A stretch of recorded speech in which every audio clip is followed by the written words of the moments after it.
Nós vamos meditar nesta manhã em 1 Coríntios 1, de 10 a 17.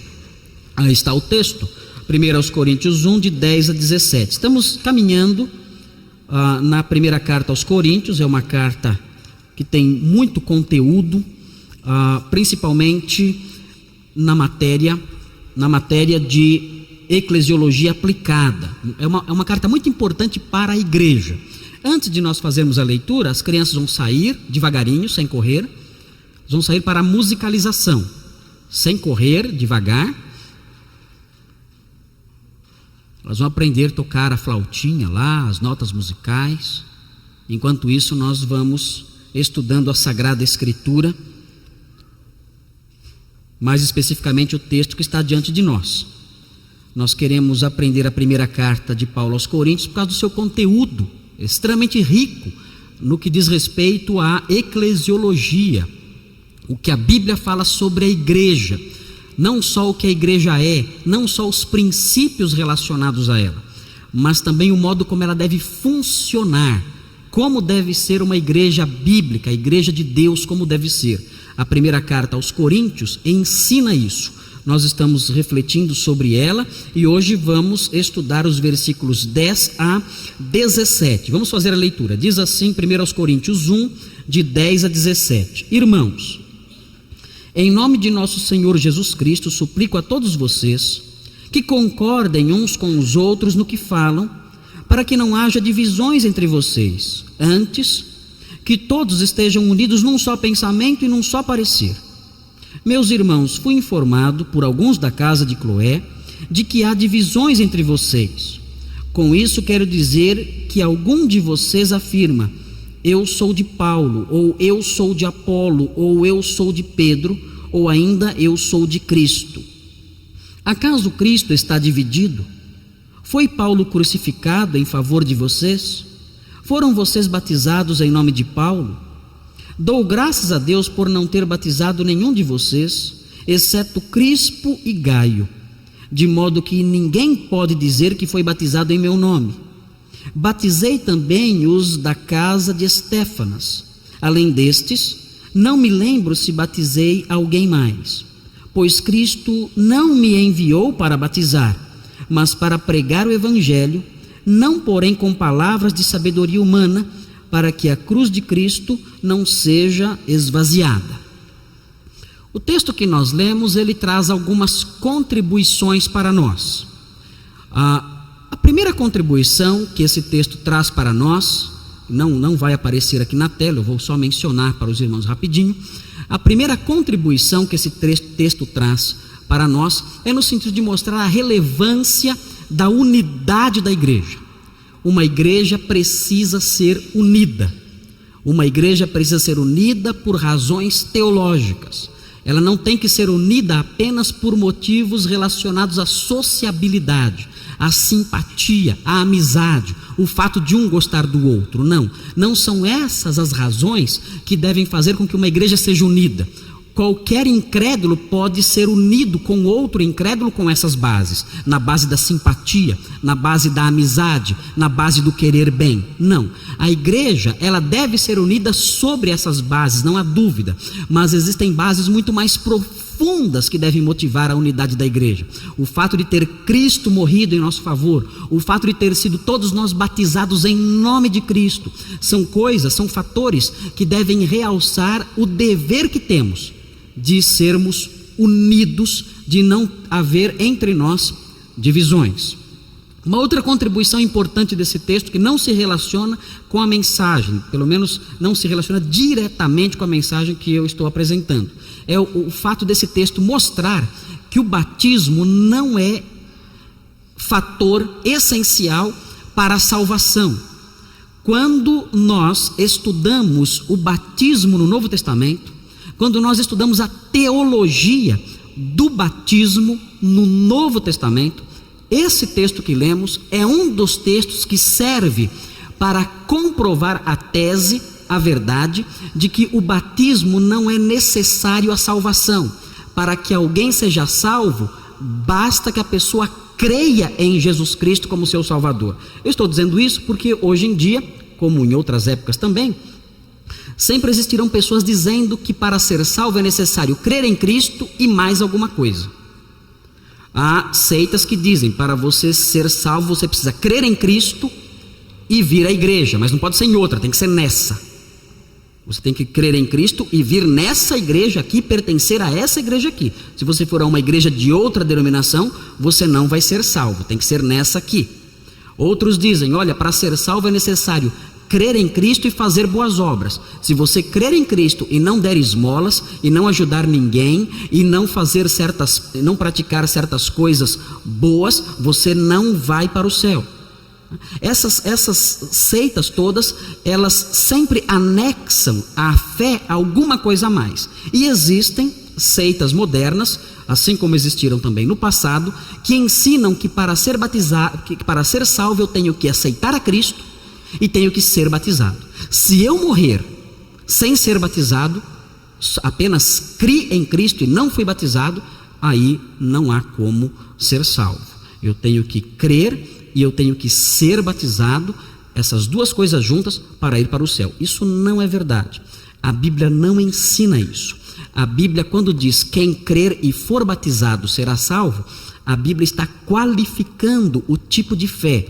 Quem crer ao ponto de ser batizado, quem crer até o ponto de se comprometer, quem crer até o ponto de se identificar com Cristo, quem crer até o ponto de se identificar com o corpo de Cristo, seu povo, esse será salvo. Porque há pessoas que creem com um crer diferente, um crer carnal, um crer que não se compromete. Essa fé que não se compromete não salva ninguém.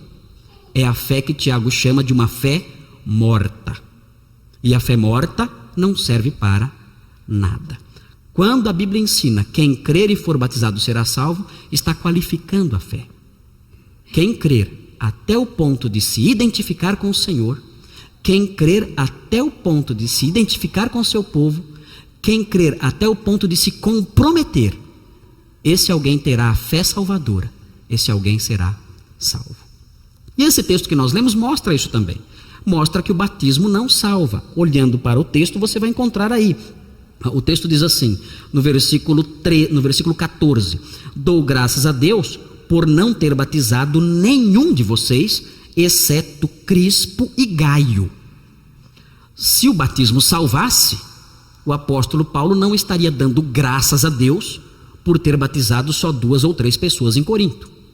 Ele estaria desesperado. Ele estaria dizendo, olha, eu estou triste, preocupado, porque eu só batizei 2 pessoas aí, e depois ele se lembra que batizou também os da casa de Estéfanas. Ele vai dizer, ele diria, eu estou muito preocupado, porque eu batizei uma meia dúzia de pessoas só aí. Isso me preocupa muito. Eu tenho que batizar mais gente, porque senão não adianta nada. Eles estão crendo, mas não estão sendo batizados. Estão crendo, mas não estão sendo salvos.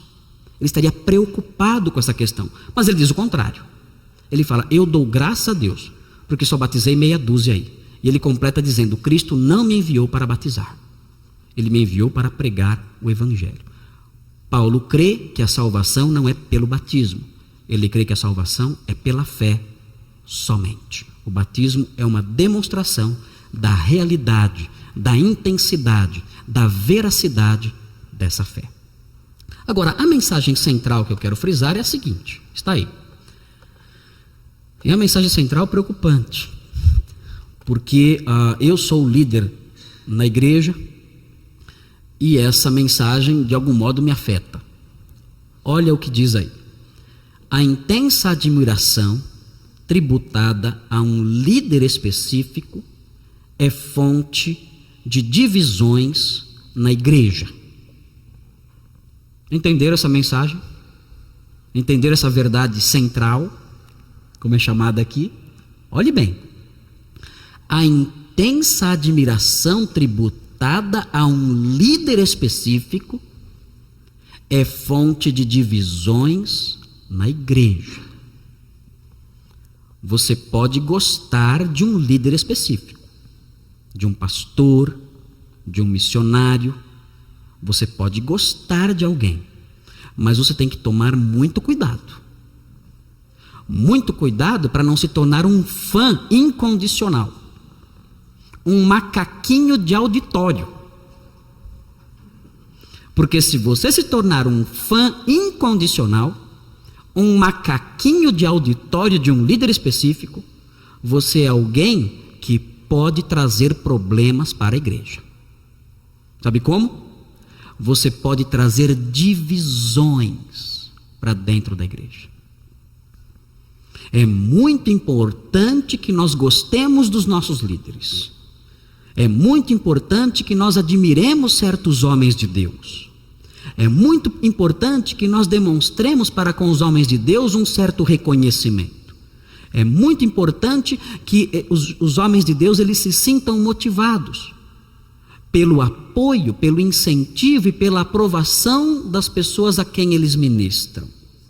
Mas é muito perigoso que esse apoio, que essa admiração se tornem uma espécie de obsessão, uma admiração irracional, uma aprovação incondicional, ao ponto da pessoa nem enxergar os erros do líder, ao ponto da pessoa não conseguir nem ver as falhas do líder, ao ponto da pessoa ser totalmente cega e admirar incondicionalmente.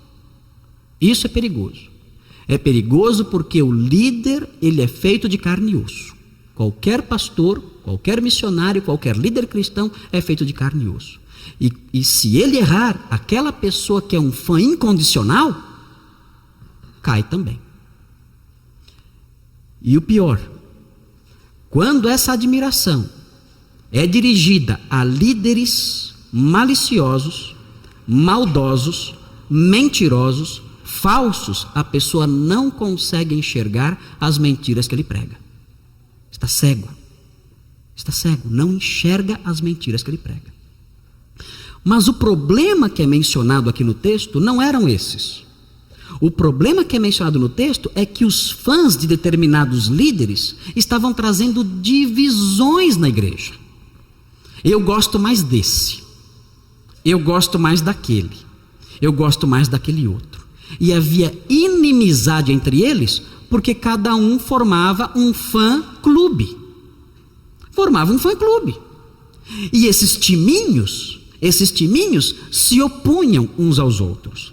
Nós temos estudado, já em três ocasiões que estudamos a carta aos Coríntios, temos aprendido acerca das condições da igreja de Corinto. Nós vamos, aos pouquinhos, enquanto estudamos a carta, vamos aprendendo algumas coisas que estavam acontecendo lá. E essa é uma das coisas que aconteciam lá em Corinto. Divisões. As pessoas estavam brigando, as pessoas estavam desunidas. Por quê? Porque eram fãs, eram admiradoras de um líder específico, e isso estava trazendo divisões na igreja. Olha, irmãos, a carta de Paulo aos Coríntios, a primeira carta, tem 16 capítulos. 4 deles. Quanto dá isso em porcentagem? Quanto dá? 20%? 25%? 33%? 33%? 16, são 16 capítulos, tá certo?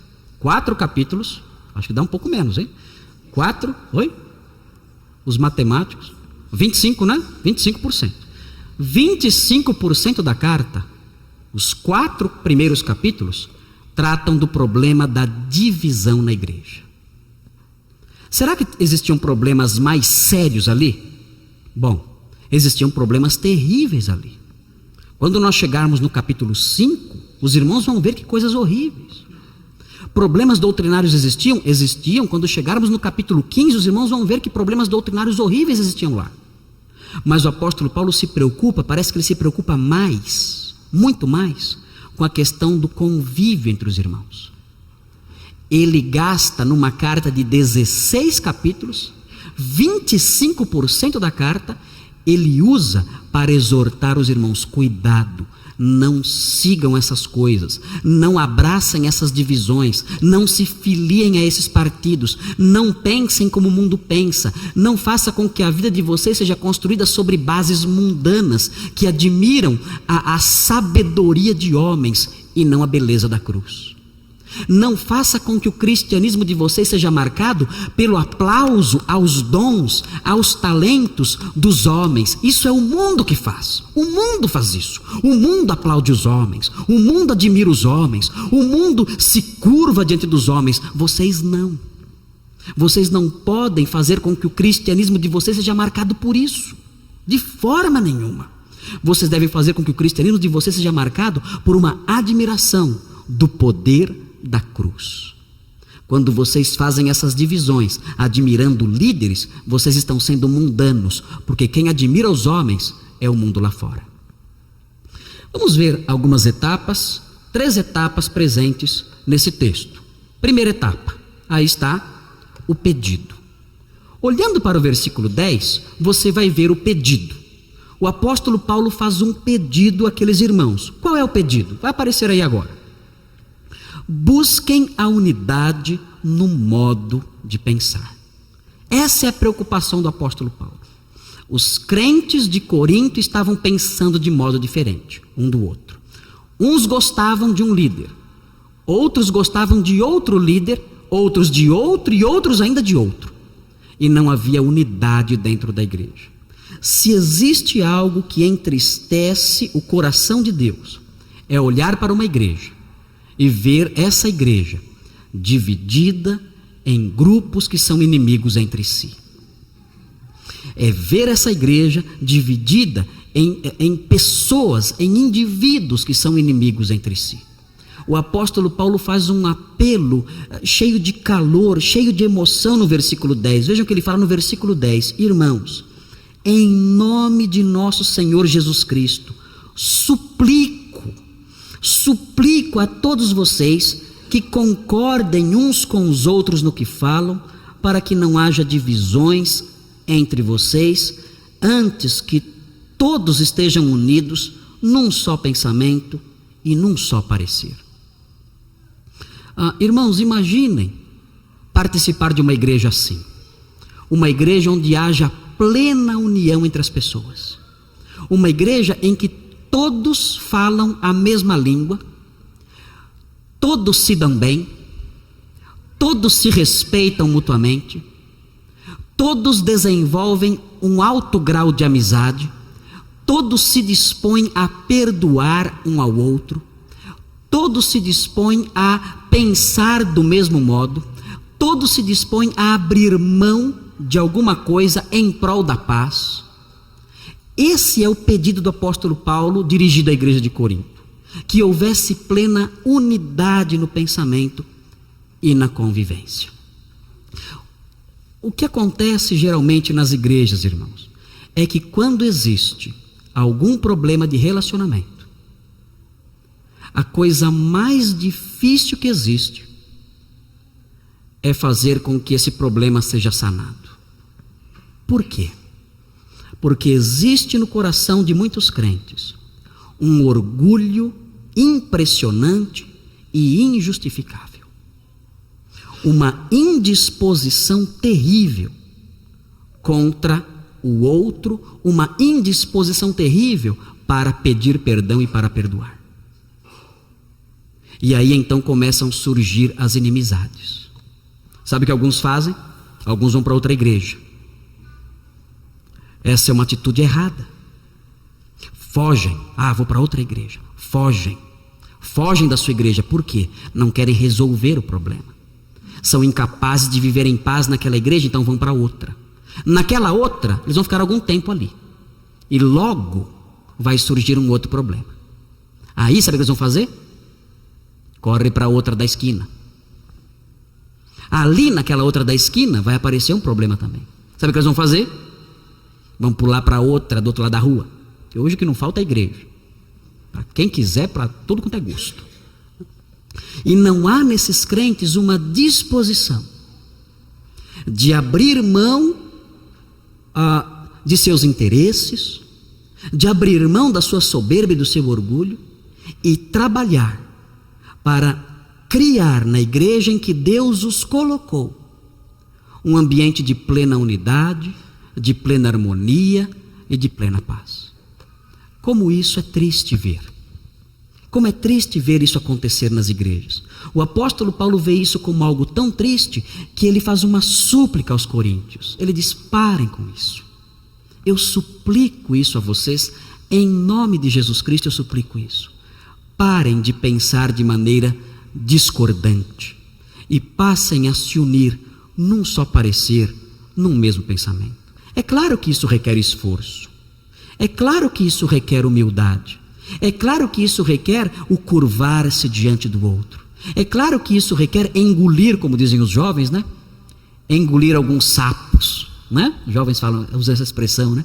Claro que isso requer engolir alguns sapos, tolerar algumas coisas, ser flexível em outras coisas, tudo em prol de uma unidade, de uma paz genuína, de um ambiente marcado por unidade dentro da igreja.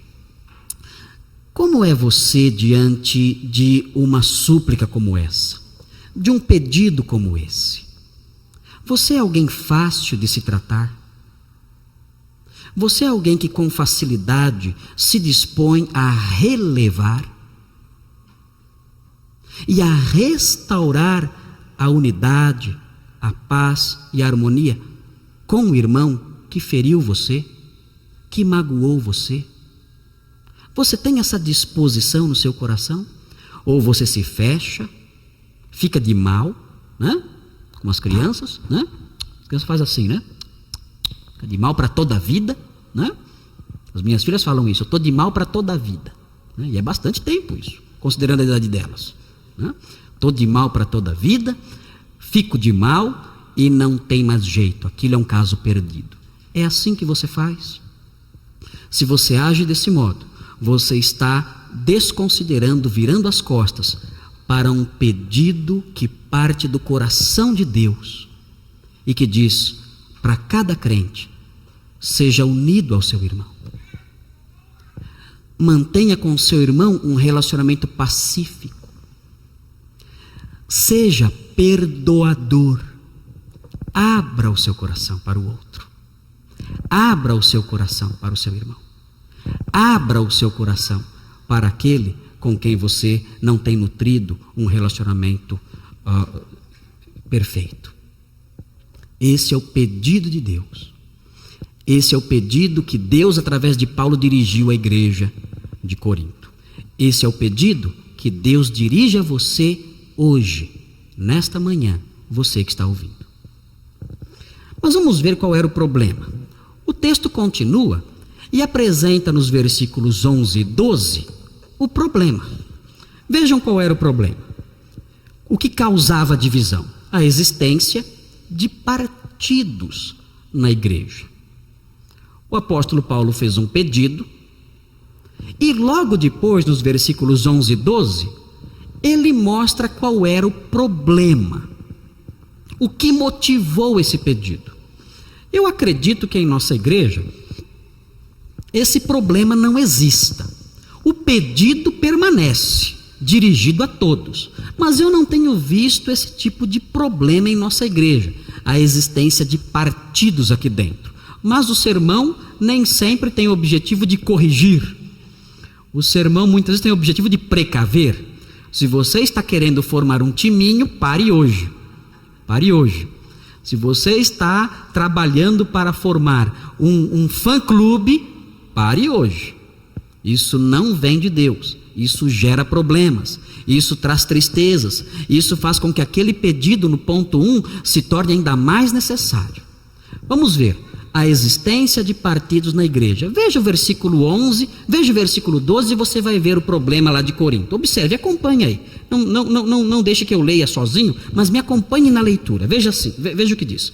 Meus irmãos, fui informado por alguns da casa de Cloé de que há divisões entre vocês. Com isso quero dizer que algum de vocês afirma: eu sou de Paulo, ou eu sou de Apolo, ou eu sou de Pedro, ou ainda eu sou de Cristo. Esses eram os mais fariseus, né? Esses eram os piores. Eram os piores. Eu sou de Cristo. Eram os mais hipócritas de todos. Na igreja de Corinto tinha 4 times. 4 times. Os paulianos, os apolianos, os petrinos e os cristianos. Eram os 4 times. E eles não tinham amizade entre si. Eles ficavam admirando as qualidades do seu líder, com exceção talvez dos que diziam que eram de Cristo, que diziam ser seguidores dele, mas pelo próprio fato de se manterem em desunião, mostravam que não seguiam a Cristo coisa nenhuma, porque Cristo ensinou a unidade da igreja. Cristo ensinou que todos deveriam ser um só. Cristo orou em João 17 pedindo ao Pai que todos os seus seguidores fossem um. Esses que diziam que seguiam a Cristo não seguiam nada. Eram os piores de todos, os mais hipócritas. Tem algumas observações importantes aqui em relação a esse problema. Veja, primeiro, esses líderes, esses 4 que nós mencionamos aqui, principalmente os 3 primeiros, eram todos eles homens de Deus de verdade. Eles não eram líderes falsos. Eles eram homens de Deus de verdade. Não era errado admirar um líder ou admirar outro líder. Mas aqueles crentes de Corinto levaram isso a um ponto tão elevado que começaram a criar divisões na igreja, inimizades. De tanto que admiravam seus líderes e os seguiam. E os aplaudiam, eram seguidores incondicionais. Esses homens eram de Deus, eram homens de Deus de verdade. Mas aqueles crentes de Corinto estavam exagerando nessa admiração. Vejam, nenhum grupo da igreja de Corinto estava seguindo um falso mestre. Paulo não era um falso mestre. Não era errado seguir o que ele dizia. Apolo não era um falso mestre. Não era errado seguir o que ele dizia. Pedro não era um falso mestre. Não era errado seguir o que ele dizia. Cristo, sem comentário. Todos homens de Deus. Os 3 primeiros, principalmente, considerando que Cristo é o próprio Filho de Deus. O problema não era olhar para eles com admiração. O problema era tributar a um deles especificamente uma glória imensa, desprezando os demais. Vejam uma segunda observação. Esses líderes, Paulo, Apolo, Pedro, os que estavam ali, esses líderes, diferentes de muitos hoje, não fomentavam as divisões, nem estimulavam o crescimento de seu fã-clube. Aqui é uma lição importante para os líderes. Os líderes gostam de ter um fã-clube, né? Os que me apoiam. É o fã-clube dele, né? Aqueles que o líder espirra, dizem, você viu que espirro abençoado? Olha, que pastor espirra que nem esse? É uma bênção o espirro desse pastor. O pastor faz qualquer coisa, aquilo é a glória. Uma glória. Há pastores que gostam disso. Faz bem para o ego deles, né? Faz bem para o ego deles. Isso é perigoso. Isso é muito perigoso para os líderes, para os pastores. Eles podem começar a acreditar que eles são homens acima da média. Eles podem começar a acreditar que eles de fato são muito bons. Eles podem começar a acreditar que quem há no céu e na terra é semelhante a eles. Isso é muito perigoso para o líder. Esses homens que eram admirados lá em Corinto eram homens maduros. Eram líderes realmente maduros, homens de Deus de verdade. E eles não apoiavam isso. Eles não estavam contentes dizendo, lá em Corinto tem 30 que me apoiam, 30 pessoas que me apoiam, Apolo só tem 20. Pedro só tem 15. Não era assim. O apóstolo Paulo não trabalhava para fomentar isso e nem os demais. Vejam os versículos 1 a 4 do capítulo 2, prestem atenção, vejam.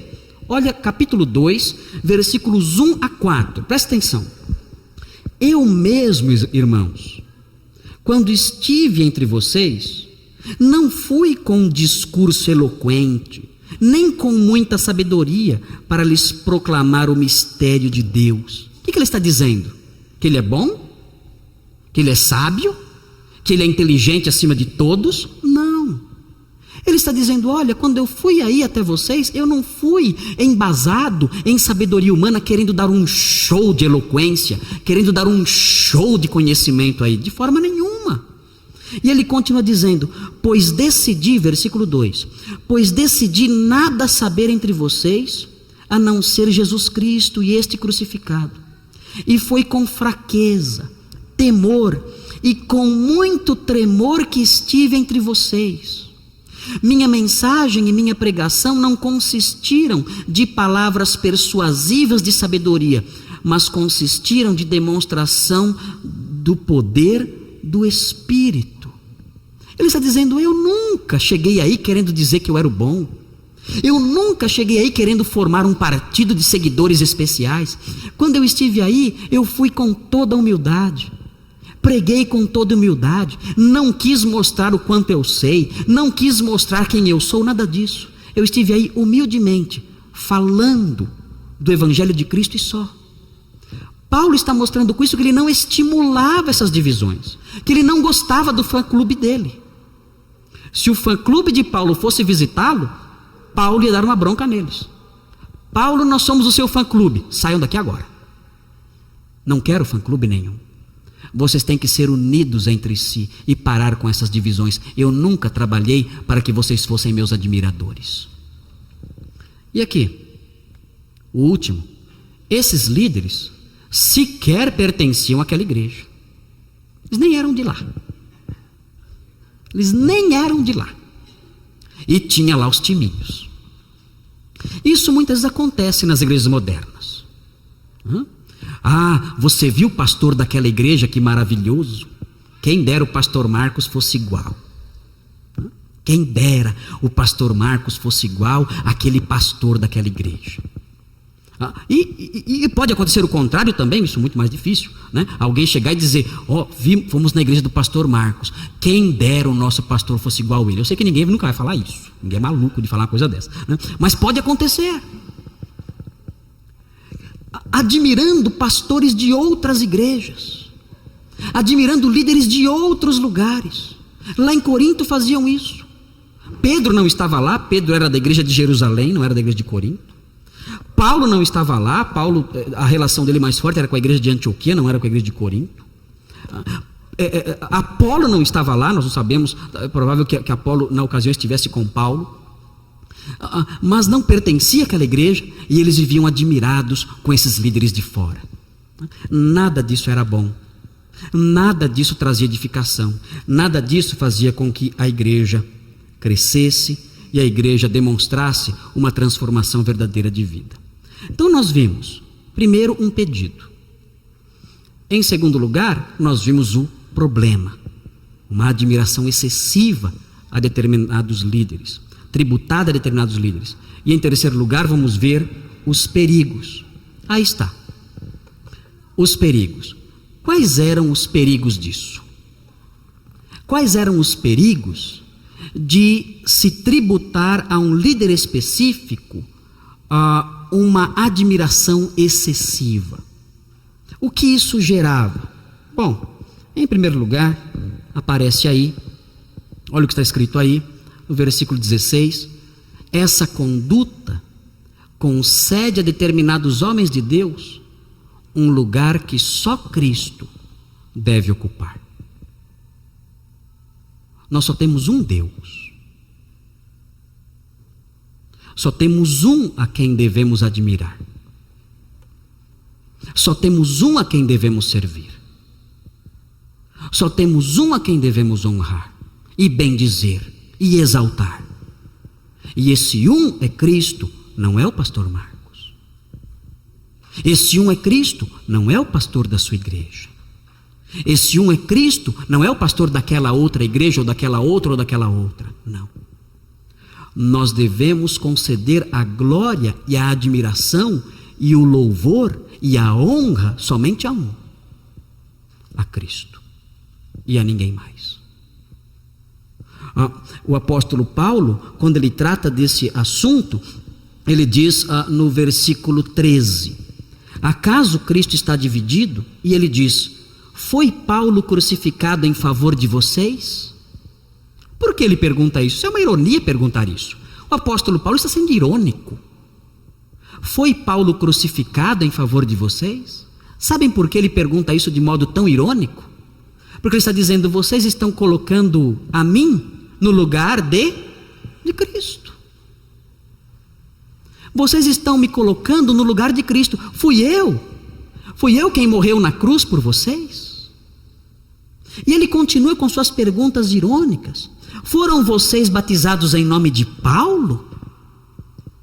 Foi isso que aconteceu? Eu te batizo em nome do Pai, do Filho, do Espírito Santo e de Paulo? Foi isso que aconteceu com vocês? Vocês estão dando a mim um lugar que só pertence ao Senhor? Vocês estão errados em agir desse modo. Essa forma de agir é blasfema, porque o que vocês tributam a mim e a esses outros homens, vocês deveriam tributar ao Senhor Jesus Cristo e a Ele só. Nós não morremos por vocês. Vocês não foram batizados em nosso nome. Nós não lavamos os seus pecados. Nós não salvamos a sua alma do inferno. Não. Nós não somos os deuses de vocês. Não. Nós somos servos apenas e nada mais.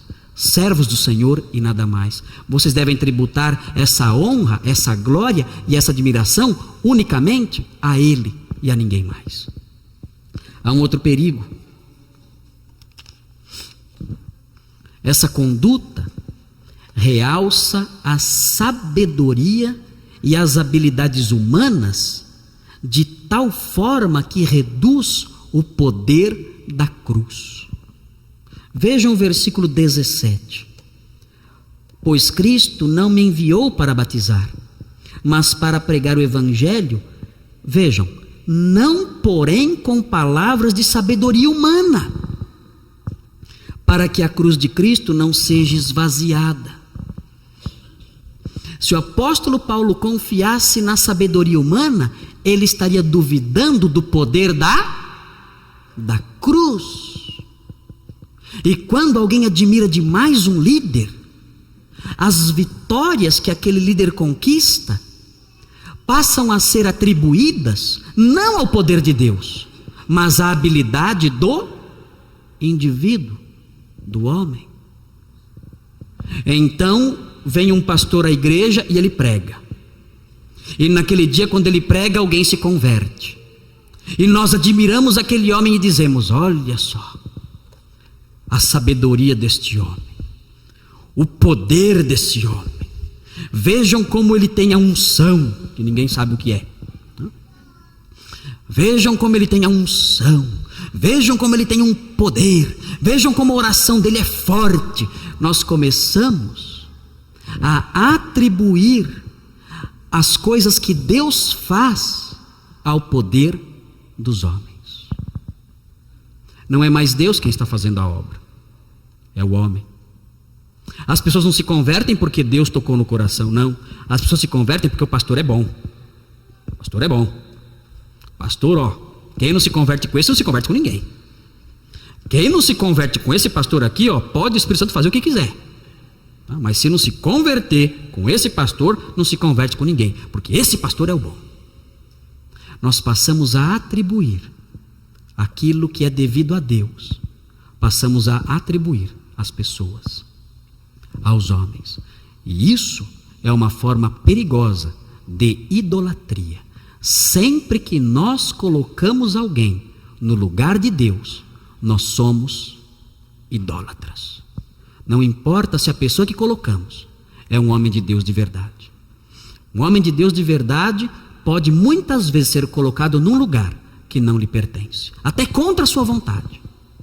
Os irmãos da igreja, os crentes da igreja, verem esse homem como alguém acima daquilo que ele realmente é, num lugar acima daquele que lhe pertence de fato, colocando num altar juntamente ou até acima do próprio Senhor. E isso é pecado, e isso traz divisões para dentro da igreja.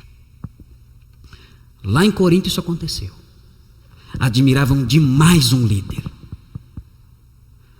específico, e a igreja se dividiu. Eu estive pensando recentemente, quantas igrejas não se dividem por causa da admiração tributada a um líder. Parece, a impressão que eu tenho é que sempre é assim. Parece que sempre é assim. Chegamos numa igreja, o que está acontecendo? A igreja está se dividindo. Ah, é? Por quê? Ah, tem o time do pastor. E tem o outro time que é contra o pastor e é a favor que traga um pastor de fora. Então está dividida. É sempre assim. Sempre a admiração tributada a um líder traz divisões. Nós temos que ser equilibrados. Quem é o líder? É só um instrumento de Deus. Não podemos ser seguidores incondicionais dele, porque isso traz perigos terríveis para a nossa vida e para a vida da nossa igreja. Eu refleti um pouquinho sobre esse texto em casa, depois de ter olhado para o texto em si, e eu quero apontar para os irmãos algumas lições importantes, à luz disso que nós falamos. Os que estão anotando, podem anotar depois, quando acabar o culto. A gente deixa as telas aqui, os irmãos que anotam podem copiar com mais tranquilidade. Mas prestem atenção nisso. A experiência tem mostrado isso. Geralmente, quem fomenta algum tipo de divisão na igreja, o faz através de comparações entre um homem de Deus e outro. Isso mostra ignorância acerca do modo como Deus usa os seus ministros. É muito triste ver isso em algumas pessoas, comparando um pastor com outro. Ah, esse pastor é mais isso. Ah, mas aquele outro é mais isso. Ah, eu prefiro esse. Ah, não, eu prefiro aquele. Meus irmãos, isso é errado. Isso não pode existir. Isso mostra ignorância no modo como Deus usa seus ministros. Olhe com calma, com atenção, o capítulo 3. Veja o que o apóstolo Paulo diz aqui. Capítulo 3, versículos 5 até o 9. Presta atenção. Presta atenção. Vejam, 5 a 9. Afinal de contas, quem é Apolo? Quem é Paulo? Por que ele está escrevendo isso? Porque existiam dois times ali, até mais, né? Tinha o time de Pedro, o time de Cristo. Ele está dizendo, afinal de contas, quem é Apolo? Quem é Paulo? Apenas servos por meio dos quais vocês vieram a crer, conforme o ministério que o Senhor atribuiu a cada um. Cada um teve seu lugar, cada um teve seu papel, cada um foi usado de um modo específico por Deus. Continua a leitura, veja.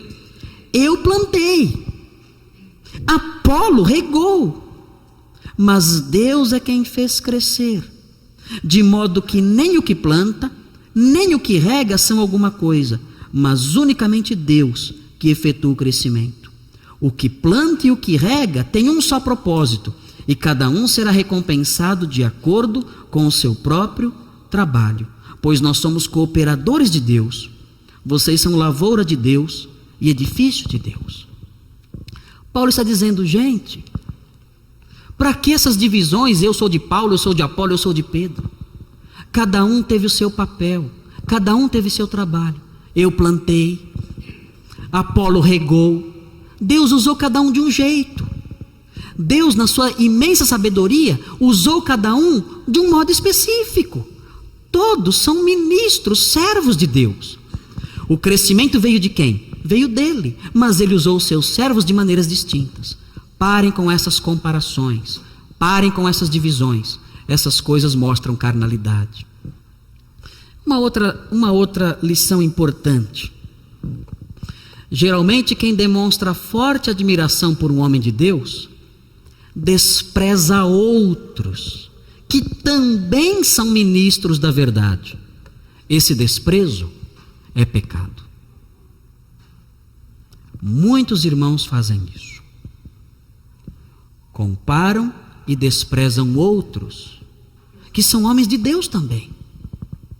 Quando nós olhamos para falsos mestres, olhamos para eles e os rejeitamos, e expomos as suas mentiras, e apontamos as suas falhas, os seus erros, os seus ensinos diabólicos, nós fazemos bem. Temos que fazer isso. E expor as mentiras dos falsos mestres. Mas nós não podemos fazer isso com homens de Deus de verdade. Homens que estão pregando a palavra de Deus. Quando nós fazemos isso, nós desprezamos pessoas que são ministros de Deus de verdade. Esse desprezo é pecado.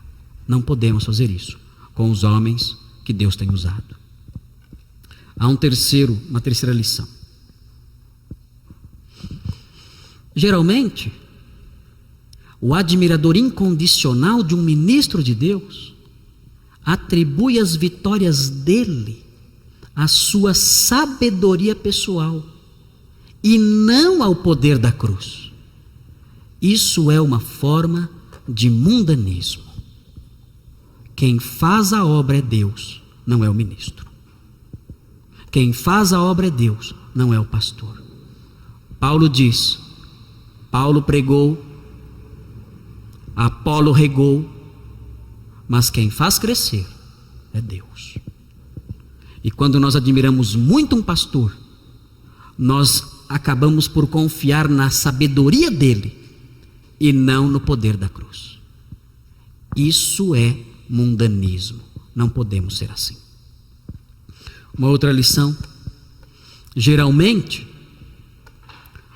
o fã-clube de um homem de Deus admira seus conhecimentos, talentos e dons, mas raramente faz o que ele ensina. Essa é uma ironia, uma grande ironia nessa questão das divisões. O fã-clube de Paulo fazia o que ele ensinava? Fazia? Não. Nós somos fãs de Paulo, mas não fazia o que ele ensinava. Paulo é um doutor, é um rabino. Paulo foi instruído aos pés de Gamaliel. Paulo conhece a palavra de Deus de cor, de trás para frente. Sabe tudo. Nós somos de Paulo, somos os paulianos. Mas não fazia o que ele falava. Eu sou de Apolo. Apolo é um grande pregador. Apolo estudou em Alexandria. É um homem eloquente, poderoso na palavra. Como ele fala bem. Paulo fala, tem um sermãozinho fraco. Apolo não, Apolo fala bem. Tem força na sua voz, na sua palavra. Nós somos os apolianos. E admiravam, aplaudiam, mas não faziam o que ele ensinava. Pedro, eu gosto de Pedro. Pedro é mais claro, é mais humilde, é mais povão. Nós somos os petrinos, mas não faziam o que ele ensinava. E é sempre assim. Como eu admiro esse pastor, que bênção esse pastor. Pastor amado, né? Pastor amado. Quem entre os pastores é semelhante a ti?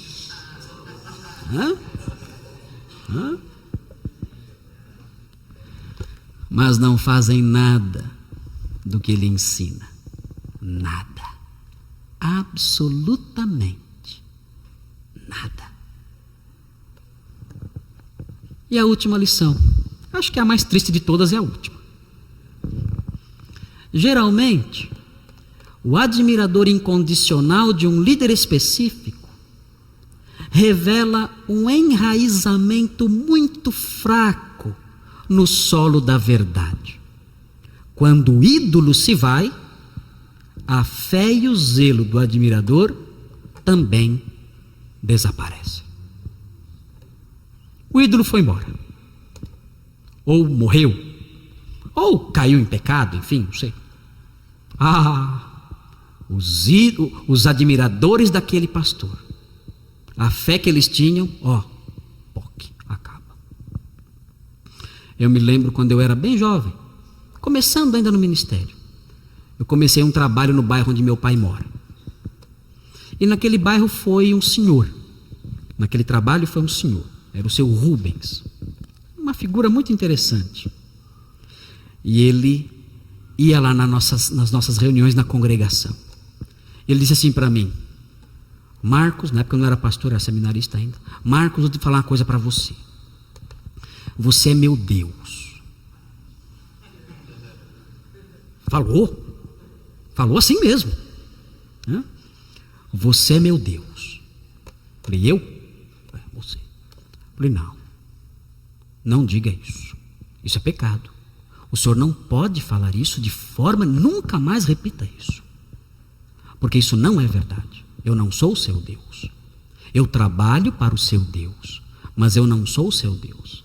Ele disse, não, eu vou dizer por que você é meu Deus. Por quê?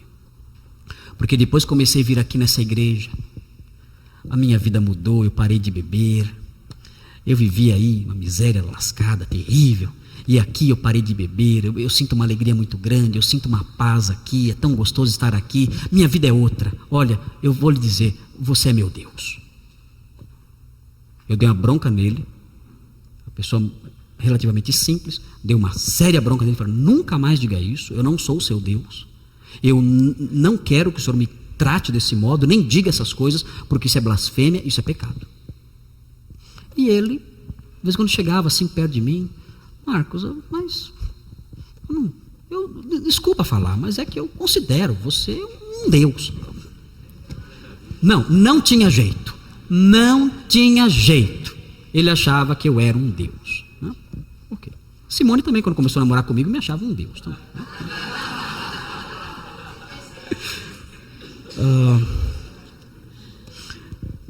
Mas o tempo passou. E sabe o que aconteceu? Eu saí daquela congregação. Eu fui para outra igreja. Era um seminarista, fazia estágios ali. Fiquei ali naquela congregação, acho que 1 ano ou 2.